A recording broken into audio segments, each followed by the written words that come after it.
I always advise. I don't really like following the market noise that, okay, this stock is doing very well. This stock has given a 200% capital gain return. I think the most important as an investor, what I normally advise one is to look at the real value of whatever you are buying. For me, the issue of growth stock, I see every company now is interested in paying dividend.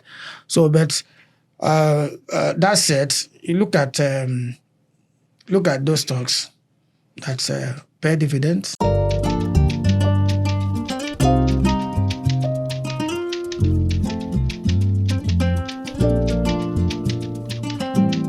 Hello and welcome to Everyday Money Matters. I am Oge Obierika, your host, and today I'm being joined by financial analyst Idika Aja. Hello, Idika. Yeah, okay. Thank you very much for having me. You're welcome. As we step into October 2025, many Nigerians are wondering, where should I put my money to get good returns while balancing risk in our current economy? Well, for the next 25 to 30 minutes, we'll explore what sectors look promising, what instruments might deliver, what risks you should consider, and how average Nigerians, not just big investors, can position their portfolios wisely. So let's dive in. To start, Idika, could you give us a snapshot of Nigeria's economy going into October 2025? What key indicators could investors pay attention to? Yeah, thank you very much. First of all, when you look at how the economy, how an economy is doing, you have to look at the macroeconomic indicators, look at the GDP, look at inflation, unemployment, interest rates, exchange rate. So for Nigeria now, of recent data were released, and GDP, I think GDP grew by about 4.23% as at end of Q3, that's September, and that is good, even beyond expectation. So on that side, in terms of, because actually if you want to know whether an economy is growing, you look at the GDP. Mm-hmm. So on that note, yes, there is an expansion. Then you probably look at inflation. We have disinflation. Inflation has been dropping for the 5 consecutive time, mm-hmm. which is good. I think as of August, it dropped to 20.12, which is equally good. Then of recent, last MPC meeting, CBN dropped interest rate to 27% from 27.5%. So these are encouraging indicators and positive indicators to show that, yes, the economy is okay. And with that, October, we're likely to see sustenance of that growth. And until maybe, I think the next MPC meeting is coming up in November. Mm-hmm. So you slightly mentioned how inflation has been trending. I'd like you to expatiate more on what that means for returns. Okay, fine. Inflation is very, very important because it's a major key indicator. Because right now in investment balance, the money, 1 naira you have today is better than the 1 naira you have tomorrow. So that shows you that, okay, if you want to invest, you have to factor in inflation to mm-hmm. give you what we call the real yield. So right now, inflation is very, very high. Of course, it erodes your real return or real yield. So mm-hmm. inflation is very, very important. It has moved down from 21.88% to 20.12%. So there is an improvement, and that will now give you a space for you to have a real return. So basically, it's telling you that any investment, anywhere you are putting your money, whether in stock, fixed income, ordinary business, alternative assets, commodities, it must give you a return that is higher than that inflation rate, which is currently at 20.12%. So what's the outlook for the Naira and interest rates? Okay, now, like I said, let me take the interest rate. Interest rate, is being controlled by the MPR, mm-hmm. which is the benchmark, is being controlled by CBN. So So they just came down to 27% from 27.5%. So I think they will meet, the next time they will meet should be around November. So we'll not know whether they will drop the rates or retain it. You see, the benchmark is what controls the prevalent interest rate in the economy. So if the benchmark comes down, definitely other rate will now follow. But if the benchmark interest goes up, of course, the other rate will follow. Now, given the current interest rate environment, how attractive are treasury bills, bonds, and other fixed income instruments? No, don't look at it from, don't look at it from the angle, because if you look at it from the angle of maybe you're trying to find out, like I mentioned, the essence of this is to have a real yield, real return. What I mean by real return is that the return you are getting from any asset should be higher than inflation. For instance, now, the last top rate of treasury bills was between 15 and 16%, from 90 to 265 day treasury bill. Now, 16%, 15% and 16%, they are lower than 20.12%. Right. So invariably it's telling you that for that asset class, you are having a negative return, because the return on that asset is what lower than the inflation rate. But again, you don't have to look at it from that angle, because there are various reasons why you invest. It could be risk tolerant. That means you can take risk.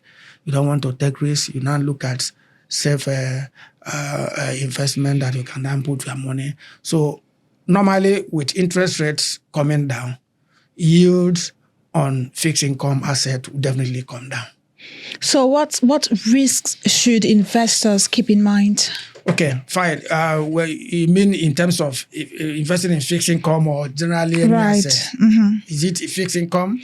In fixed income. Okay, fixed income now, there's what we call reinvestment risk, which is a major risk. Reinvestment means that, okay, now, for instance, I'm taking bonds. I'm investing in maybe in 2 year federal government 2 year savings bond, and the interest is 16%, and they pay coupon biannually. That's every 3 months.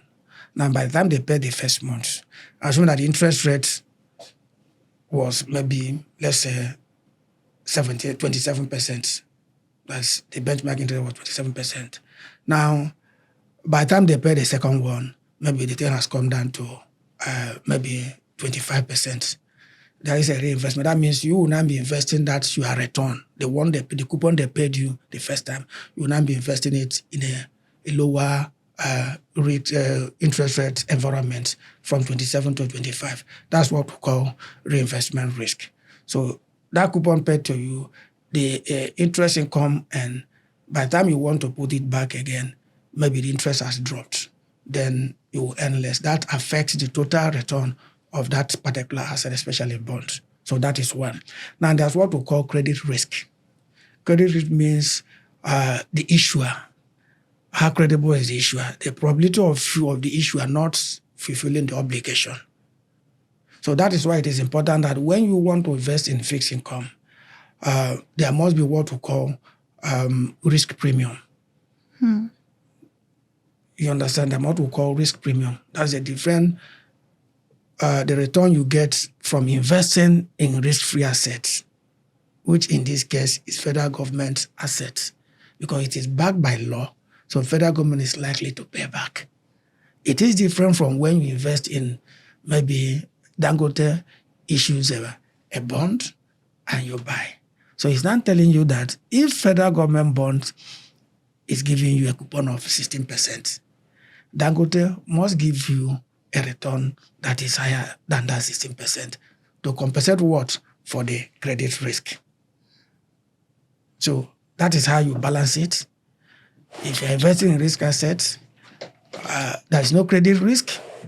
If you're investing in non-risk asset, there is a credit risk. So these are the risks you encounter while investing. I see. Let's talk about equities, the stock market. What's the outlook for the Nigerian stock market this month, and which sectors look promising?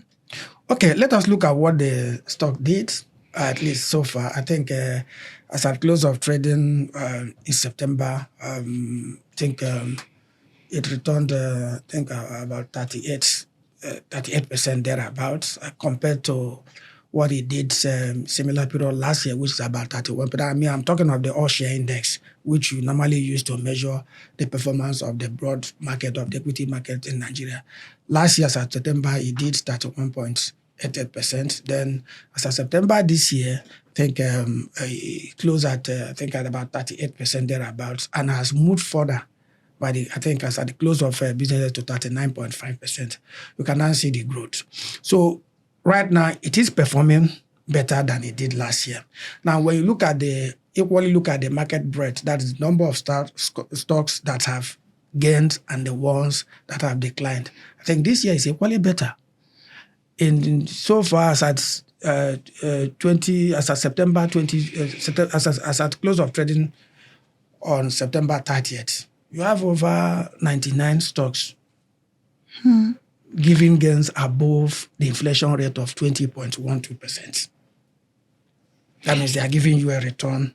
That means you have real return. So those stocks, about 99 of them, offer returns above the inflation rates. Unlike in 2024, for the same period where we have only about 64 stocks giving return above inflation rate. Remember, that's as at December. Remember, inflation rate as at December was higher than inflation rate as of September. So you can now see the impact, the connection. This one was as at December, inflation was about 34.88%. So at that point, so any asset that is giving you return below that is not doing very well.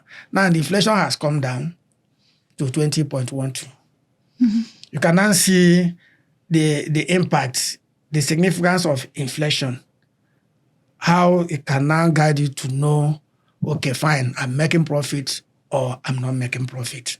So should investors tilt towards dividend stocks for stability or growth stocks for potential upside? Well, I always advise, I don't really like following the market noise that, okay, this stock is doing very well, this stock has given a 200% capital gain return. I think the most important as an investor, what I normally advise one is to look at the real value of whatever you are buying. If a stock is undervalued, you buy. That is the normal trend. If it is overvalued, either you hold or you sell. But coming to that, for the type of stock to buy or where to put your money depends on you. You get the point? Depends on you. Okay, you are still young, so as a younger person, that means you can decide to take risk. You can decide to take risk. You can decide to, because you have a longer time to recover. So you can decide to go for stocks, growth stocks, and leave dividend stock. Growth stock means stocks, companies that reinvest their profit for expansion, not really interested in paying dividends. That means you believe that they can expand, and once they expand, their earnings will expand, and which automatically will affect their share price. Investor sentiment and share price will increase. And there are some who can decide, okay, fine, because of my age, I don't want to take more risk. I want to invest in dividend-paying stocks that can give me stability. So you now go for those stocks. But overall, I think for me, the Nigerian market, stock markets, every stock is signaling. That's what we call dividend signaling. Everybody is signaling, telling you, okay, I can do it. Even those who are earning with a profit below 1 billion, they are still declaring dividends. So to me, the issue of growth stock, I see every company now is interested in paying dividend. So, but that said, you look at those stocks that pay dividends, the banking stock. So it depends on the individual and how much. Yeah, it depends on the individual. Your age, your risk tolerance, your investment objective. That what will determine whether to go for growth stock or dividend stock. But like I said, right now, the trend now is that I see every stock there as both growth and dividend paying stock because most of them are signaling. Now, real estate has always been popular among Nigerians. Is it still a smart play in October 2025, or should investors look more towards alternatives like agricultures and commodities? Yeah, the same the microeconomic factors still flow into the real estate. Why? Because if the MPR, if the rate is high, cost of borrowing will be high. And those into real estate will raise money at a higher price. And that will not affect their cost of structures. It will affect them and it will make the thing expensive. So you see how the thing trickles down. But aside that, investors still have that opportunity of taking positions in the real estate sector through what we call real estate investment trust fund. There are companies that are listed on the exchange. You have Sky Shelter, you have Union Homes, real estate in trust fund, you have UPDC, real estate in trust fund. What they do is that they put money together and now invest. So instead of you buying the properties, you can now invest in their shares and get dividends from the money they make from investment in those properties. I think on average, I think the first half, right now they have an average dividend of about close to 9%. About 9 Naira dividend. I'll give you a 15 yield, average yield of about 7%, which is okay. So instead of you now, if you do, I'm talking now for retail investors, if you don't have the money to really say, okay, let me go and buy property or let me go and invest, you can invest and tap from there. So you're like, you mentioned an alternative asset too, where you have commodities and so on, like gold. Gold is trading at a high trend right now. So you have gold exchange fund, which you can invest. So instead of even buying the gold itself, so you go to the online, look for it, or if you don't have, get your financial advisor to actually assist you.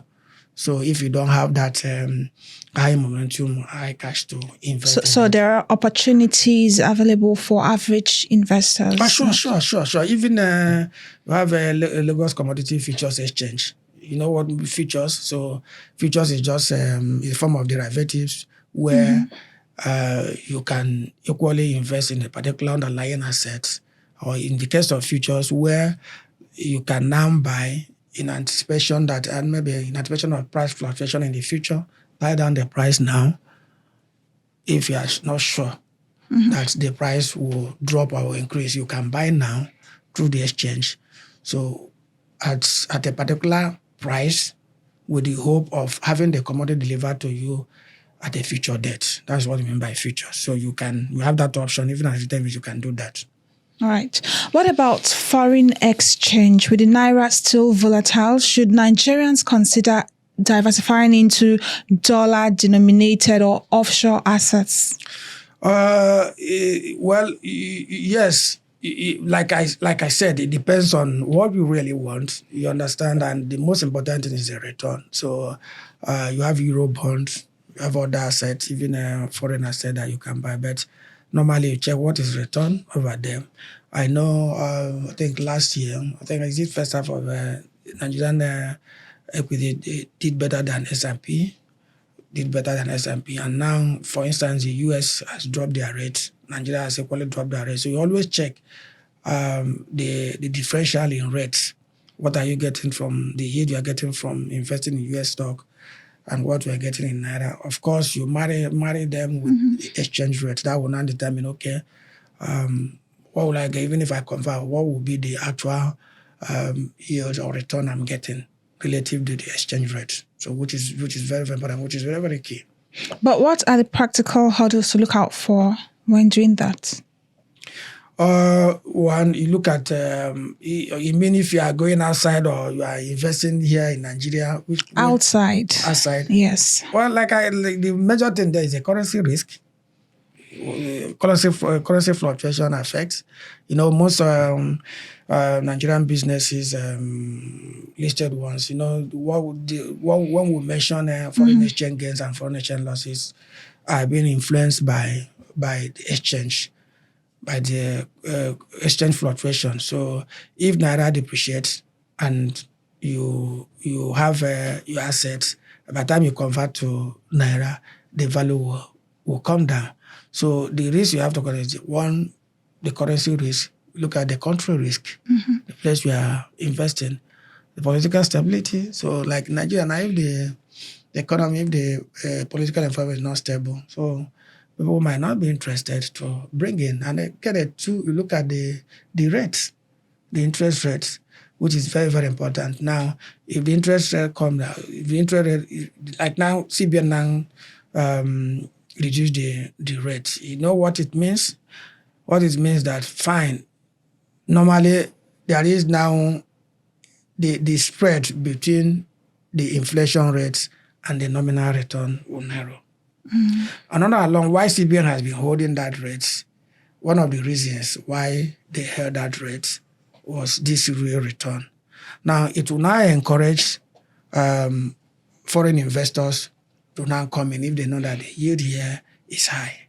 So once they bring in their money and invest, they will get more than when they are having it in their countries. Let me quickly ask, if someone is building or rebalancing their portfolio now, what would a sensible allocation look like in Nigeria's current environment?